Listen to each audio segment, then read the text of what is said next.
এক নীরব পৃথিবী, একাকী এক নবী, চারদিকে মূর্তি, শক্তিশালীদের দাপট, দুর্বলদের ওপর জুলুম। আর ঠিক সেই সমাজে একজন মানুষ দাঁড়িয়ে আছেন, হজরত নূহ আলাইহি। তিনি দিনের পর দিন, রাতের পর রাত মানুষকে ডাকতে থাকলেন।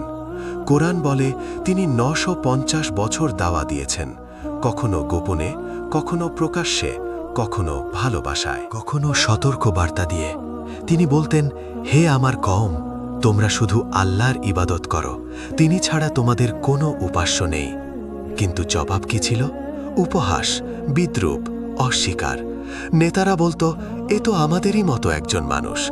সময় গেল, প্রজন্ম বদলালো, কিন্তু অন্তর কঠিনই রয়ে গেল। আসমানে অভিযোগ, জমিনে সিদ্ধান্ত। একদিন হজরত নূহ আলাইহি আল্লাহর দরবারে বললেন, হে আমার রব, আমি আমার কওমকে ডেকেছি, কিন্তু তারা আরও দূরে সরে গেছে। এই দোয়া আরও সে পৌঁছালো এবং আল্লাহর পক্ষ থেকে চূড়ান্ত সিদ্ধান্ত এলো। ওহী নাজিল হলো, এখন আর কেউ ঈমান আনবে না যারা এনেছে তারা ছাড়া। একজন নবীর জন্য এর চেয়ে ভারী আর কিছু নেই। এরপর আল্লাহ আদেশ দিলেন, আমাদের তত্ত্বাবধানে একটি কিস্তি নির্মাণ করো। মরুভূমিতে কিস্তি, মানুষের হাসি, শুকনো জমিন, চারদিকে ধুলো, পানির কোনো অস্তিত্ব নেই, আর সেখানে একটি কিস্তি বানানো হচ্ছে।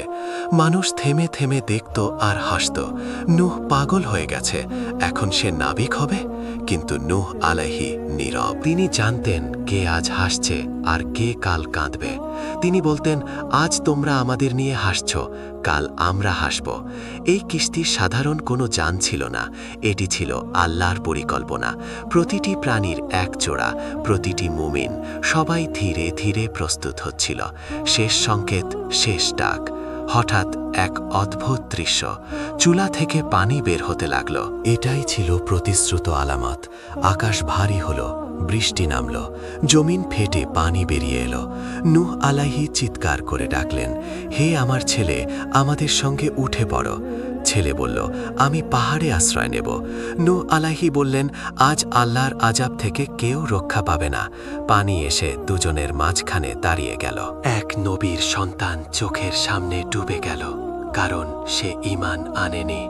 বিশ্বব্যাপী প্লাবন ও মুক্তি। এখন সবকিছু তছনছ।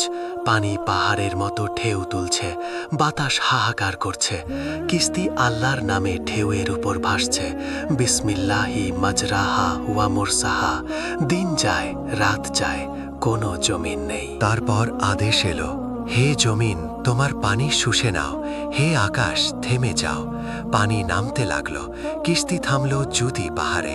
পৃথিবী নতুন করে শুরু হলো, শুধু ঈমানদারদের দিয়ে। ভিডিওটি ভালো লাগলে লাইক, কমেন্ট, শেয়ার আর সাবস্ক্রাইব করতে ভুলবেন না।